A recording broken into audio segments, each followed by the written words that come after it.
अंडे की संरचना की बात करें तो सबसे पहले याद रखना ये गोल होगा, ठीक है, इसमें 2 परत याद रखना है, ठीक है, ये इस तरह से। हमारे अंडे के सबसे बाहरी कुछ कोशिकाओं के पुटक होते हैं, उनको कोरोना रेडिएटा कहते हैं, ठीक है, कोशिकाओं के पुटक होते हैं जिनको क्या कहा जाता है मेरे दोस्त, कोरोना रेडिएटा कहा जाता है, कोरोना रेडिएटा कहा जाता है। कोरोना रेडिएटा के ठीक नीचे वाले परत को जोना पेलुसिडा कहते हैं, जोना पेल्यूसिडा कहते हैं, ठीक है। इसके बाद इसको कहते हैं यौक पीतकला, ठीक है, यौक आप लिख सकते हो या फिर पीतक कला, ठीक है, यौक लिख देते हैं, यौक। फिर ये हमारा आनुवांशिक पदार्थ, आनुवांशिक पदार्थ, आनुवांशिक पदार्थ, ठीक है। फिर हमारा है कोशिका द्रव्य, कोशिका द्रव्य, है ना, ये हमारे अंडे की संरचना है ना, ये हमारे अंडे की संरचना है, इतना चीज आपको लिख डालना है। आइए आगे की तरफ बढ़ते हैं। अगला आपके पास नेक्स्ट आ चुका है नर जनन तंत्र, ठीक है, मेल रिप्रोडक्टिव सिस्टम हमेशा आता है, तो सबसे पहले आपको इस तरह से मूत्राशय बनाना है, ठीक है, मूत्राशय के ठीक नीचे एक ग्रंथि बनाना कुछ इस तरह से, फिर ऐसे नलिका दर्शाते हुए बाहर की तरफ लेकर आ जाना, ठीक है। फिर आगे की तरफ बढ़ते हैं, यहाँ पर एक लंबा इस तरह से संरचना बनाइएगा जिसको शिश्न कहते हैं, शिश्न के ऊपर की तरफ यहाँ पर एक और ग्रंथि बनाना जिसको बल्बोइरेथ्रल कहते हैं, यहाँ पर होता है हमारा शुक्राशय, इस शुक्राशय के पास से निकलता है एक नलिका इस तरह से, ये ऊपर वाला जिसको मूत्र नलिका कहते हैं, और ये यहाँ से गुजर रहा है हमारा दूसरा नलिका इस तरह से, है ना, इस तरह से, और ये हमारा वृषण, सेम वैसे यहाँ से भी निकलेगा ऐसे, इसको ला दो, ठीक है। अब नामकरण कर लेते हैं सबका, ठीक है, ये हमारा वृषण है, वृषण के आधे कुंडलित नलिका को अधिवृषण कहते हैं, अधिवृषण। ये लंबी सी जो नलिका दिखाई दे रही इसे शुक्रवाहिनी कहते हैं, शुक्रवाहिनी कहते हैं। फिर इसके बाद 3 ग्रंथियां मूत्राशय के अगल बगल जो स्थित है उसे शुक्राशय कहते हैं, शुक्राशय के ठीक नीचे वाली ग्रंथि को प्रोस्टेट कहते हैं, और प्रोस्टेट के ठीक नीचे मटर के दाने आकार की ग्रंथि को काउपर ग्रंथि कहते हैं, काउपर ग्रंथि कहते हैं। ये लंबा सा जो बेलनाकार संरचना दिखाई दे रहा उसे शिश्न कहते हैं। इस शिश्न के अंदर जो नलिका दिखाई दे रहा है इसे मूत्र नलिका कहते हैं, मूत्र नलिका कहते हैं। इस शिश्न नलिका का अग्रभाग चौड़ा है उसे शिश्न मुंड कहते हैं, शिश्न मुंड कहते हैं। और इस शिश्न मुंड पर यहाँ पर छिद्र होता है जिसे शिश्न छिद्र कहते हैं, जिसे शिश्न छिद्र कहते हैं। ये आप लोगों को याद रखना है ना, इतनी चीजें बच्चा आपको याद रखना है। आगे की तरफ बढ़ते हैं। अगला हमारे पास आ चुका है मादा जनन तंत्र।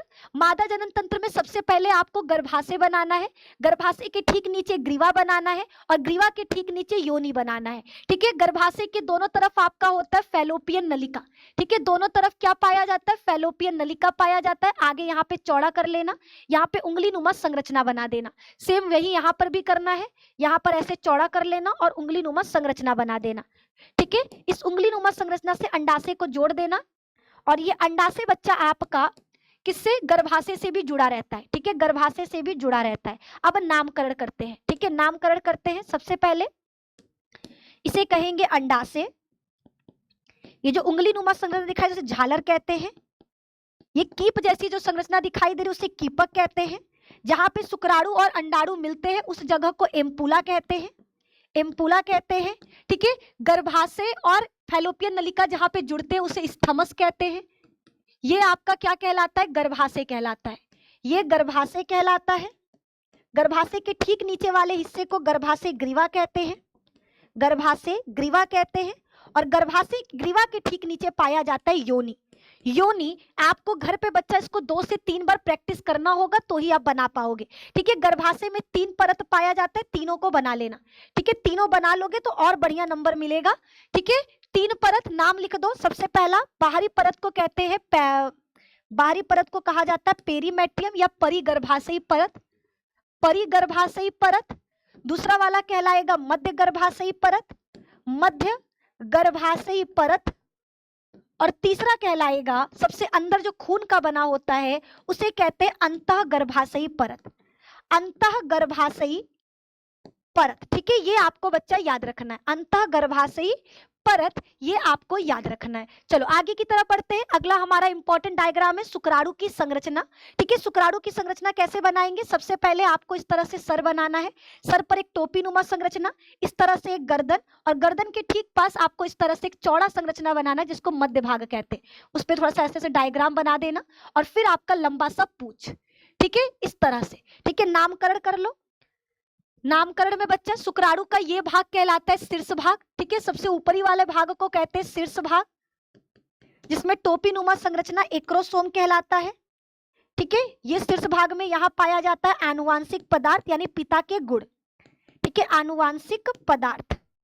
उसके बाद बच्चा शीर्ष और मध्य भाग को जोड़ने वाले को ग्रीवा कहते हैं। यहाँ पे सेंट्रियोल पाया जाता है, अग्र सेंट्रियोल और पश्च सेंट्रियोल। ठीक है, ये मध्य भाग है, इसको कहते हैं मध्य भाग। और यहाँ पाया जाता है माइटोकॉन्ड्रिया। ठीक है, मध्य भाग, यहाँ 10 से 15 माइटोकॉन्ड्रिया पाए जाते हैं जो ऊर्जा का निर्माण करते हैं ताकि शुक्राणु हमारा मेल से फीमेल के बॉडी में जा सके। और ये हमारा पूंछ है, ये कहलाता है पूंछ। ये बच्चा आपको याद रखना है। आगे की तरफ बढ़ते हैं। अगला हमारे पास है डीएनए की संरचना। ठीक है, डीएनए आपको पता है द्विकुंडलित होता है कुछ इस प्रकार से। ये डीएनए है हमारा कैसा? द्विकुंडलित। डीएनए में 2 धागे होते हैं, दोनों समांतर, एक 3 से 5 की तरफ, दूसरा 5 से 3 की तरफ। ठीक है, डीएनए में 2 सिराओं के बीच की दूरी 20 एंगस्ट्रॉम होता है, 20 एंगस्ट्रॉम होता है, ये याद रखना। डीएनए के एक कुंडलन में, एक पूरा यहाँ से यहाँ तक, ठीक है, एक कुंडलन में लगभग आपके 10 नाइट्रोजन बेसेस आते हैं, 10 न्यूक्लियोटाइड होता है, और इनकी दूरी होती है 34 एंगस्ट्रॉम। एक कुंडलन की दूरी 34 एंगस्ट्रॉम होता है। डीएनए के 2 नाइट्रोजन बेस के बीच की दूरी ए और जी, ठीक है, 2 नाइट्रोजन बेस के बीच की दूरी 3.4 एंगस्ट्रॉम होता है। डीएनए में 2 तरह का खाच होता है, एक लघु खाच होता है जो छोटा सा है, और एक दीर्घ खाच होता है। ठीक है, दीर्घ खाच होता है, कहीं पर भी बना दे रहे हैं समझने के लिए। ठीक है, दीर्घ खाच पाया जाता है। ये हमारे डीएनए की संरचना है। ठीक है, आगे की तरफ बढ़ते हैं। अगला सवाल नेक्स्ट है एचआईवी वायरस। ठीक है, एचआईवी वायरस बहुत इंपॉर्टेंट है। एचआईवी वायरस में बच्चा कुछ आपको इस तरह के खोल बनाना है। ठीक है, इस खोल में ये रिसेप्टर है जो जाकर के आपके जुड़ेंगे। ठीक है, आपके शरीर में कोशिकाओं से जुड़ेंगे इस तरह से। ठीक है, ये हमारा क्या है? एचआईवी वायरस का चित्र है। इसके अंदर आपका पाया जाएगा डबल स्ट्रैंडेड आरएनए। क्या होता है? डबल स्ट्रैंडेड आरएनए होता है। इसमें डबल स्ट्रैंडेड आरएनए होता है जो आगे चलकर किसमें बदल जाएगा? डीएनए में बदल जाएगा। ठीक है, किसमें बदल जाएगा? डीएनए में बदल जाएगा। ये आपको याद रखना है। चलो आगे की तरफ बढ़ते हैं। अगला है हमारा प्रतिरक्षी अणु जो नवा, ये बहुत इंपॉर्टेंट है। इसे एंटीबॉडी कहते हैं। तो हमारे शरीर में जो एंटीबॉडी होता है वो 2 श्रृंखलाओं से मिलकर बना होता है, एक दीर्घ श्रृंखला और एक लघु श्रृंखला। ठीक है, इसको कहते हैं दीर्घ श्रृंखला, जो बड़ा वाला आपको दिखाई दे रहा है, दीर्घ श्रृंखला। और दूसरा होता है बच्चा हमारे पास लघु श्रृंखला। लघु श्रृंखला, ठीक है, लघु श्रृंखला। अब इसके बाद याद रखना डाइसल्फाइड बॉन्ड पाए जाते हैं। ठीक है, हमारे श्रृंखलाओं के बीच में आपस में क्या पाया जाता है? डबल, ठीक है, लिख देते हैं डाइसल्फाइड बॉन्ड पाया जाता है। डाइसल्फाइड बॉन्ड पाया जाता है, ये आपको याद रखना है। ठीक है, डाइसल्फाइड बॉन्ड पाया जाता है। ठीक है, यहाँ पर इसको कहते हैं प्रतिजन क्रिया स्थल, जहां पर हमारे एंटीजन आके फंस जाते हैं। प्रतिजन क्रिया स्थल, प्रतिजन क्रिया स्थल, ये हमारे एंटीबॉडी की संरचना है। इतना नाम आपको लिख देना है। ठीक है, इतना नाम बच्चा आपको लिख देना है। हल्की श्रृंखला, भारी श्रृंखला। ठीक है, आप 2 श्रृंखला होता है, लघु श्रृंखला जिसको हम हल्का श्रृंखला भी कहते हैं। ठीक है, जिसे हम हल्की श्रृंखला भी कहते हैं, श्रृंखला भी कहते हैं। और दूसरा होता है बच्चा हमारा भारी श्रृंखला, भारी श्रृंखला। तो आप चाहो तो जो भी लिख सकते हो। ठीक है, दोनों के बीच में क्या होता है? डाइसल्फाइड बॉन्ड होता है। चलिए आगे की तरफ है न्यूक्लियोसोम का चित्र। न्यूक्लियोसोम किसे कहते हैं? तो देखो, डीएनए पैकेजिंग में हमने बताया था, क्या बताया था कि डीएनए पैकेजिंग में आपके हिस्टोन प्रोटीन मदद करते। हिस्टोन प्रोटीन 5 प्रकार का होता है, मुख्यतः 5 आपको याद रखना है। H1, H2A, H2B और H3 और H4, ठीक है, ये आपके 5 हैं, ठीक है। ये 2A 2B H3 और H4 ये क्या करते हैं, ये आपके दो दो की संख्या में गोला संरचना बनाते हैं, जिसको ऑक्टोमर कहा जाता है। जिसे क्या कहा जाता है, ऑक्टोमर कहा जाता है। इस ऑक्टोमर के चारों तरफ हमारा डीएनए लपेटा होता है, ठीक है। डीएनए के दोनों सिराओं को जोड़ने के लिए हम एक और हिस्टोन प्रोटीन का मदद लेते हैं, जिसको H1 कहते हैं, जिसे क्या कहा जाता है, H1 कहा जाता है। और ये संरचना न्यूक्लियोसोम कहलाएगा।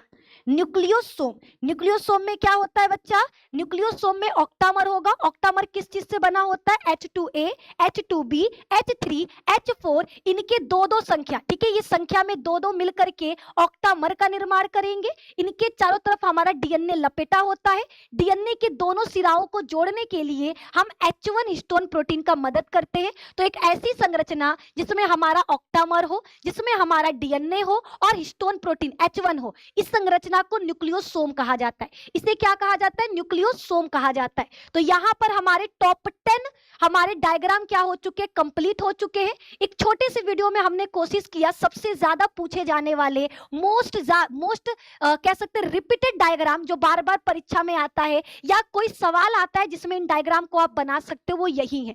आप घर पर इन 10 को कम से कम 5 से 6 बार बनाइएगा और हमको कमेंट में बताना कि क्या आपको ये वीडियो पसंद आया, ठीक है। नेक्स्ट वीडियो फिर से लेकर आ रहे, जहां पर डिटेल में डिस्कस करेंगे इन सभी के बारे में, इन सभी की संरचना भी अच्छे से बताएंगे, और भी जो इंपॉर्टेंट डायग्राम जो छूट गया है उसको हम नेक्स्ट वीडियो में कवर करेंगे, ठीक है। तो आज के इस छोटे से वीडियो में बस इतना ही। मिलते हैं आपसे नेक्स्ट वीडियो में, जहां पर इसी तरह से दमदार तरीके से आपको कोई मोस्ट इंफॉर्मेटिव टॉपिक को लेकर आएंगे। तो चलिए